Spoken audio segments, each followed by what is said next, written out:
গ্রাম বাংলার একটি হাটের চিত্র তুলে ধরা হয়েছে শিলিগুড়ির একটি সরস্বতী পূজার মণ্ডপে। সরস্বতী পূজায় অসাধারণ এই মণ্ডপটি তৈরি করেছে শিলিগুড়ির সূর্য সেন কলোনি রবীন্দ্র যুব সংঘ। চলুন আমরা সেই মণ্ডপ আপনাদেরকে ঘুরে ঘুরে দর্শন করাই। মণ্ডপের একদম প্রথমেই রয়েছে ভ্যাবলের চায়ের দোকান। দোকানে বসে চা বানাচ্ছেন দোকানদার, পাশে চায়ের কাপে চা খাচ্ছেন একজন কাস্টমার। দোকানের ভেতরে সুন্দর করে সাজানো রয়েছে মাটির কাপ, মুড়ি, বিড়ি, সিগারেট সহ আরও অনেক কিছু। দেওয়ালে ঝোলানো রয়েছে একটি ক্যালেন্ডার।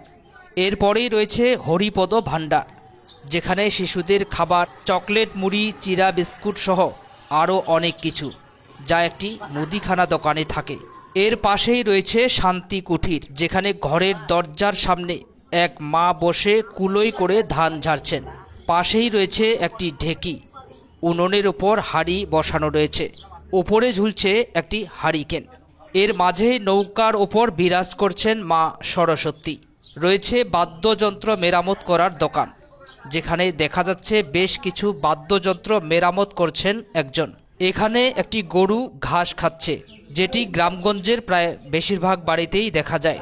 এর পাশেই রয়েছে দাসপোল ভাঙ্গা নামের একটি পাঠশালা, যেখানে বেশ কয়েকজন ছাত্রছাত্রী বই খাতা নিয়ে পড়াশোনা করছে। লাঠি হাতে পড়াশোনা করাচ্ছেন শিক্ষক মশাই।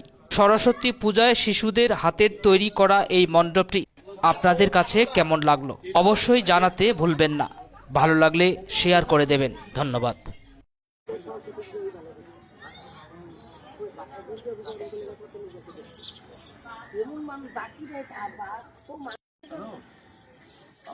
বললাম আসলে তো দিতে পারে না, এটা সবথেকে আরামই রে, এটা সবথেকে আরামই না। ওই যে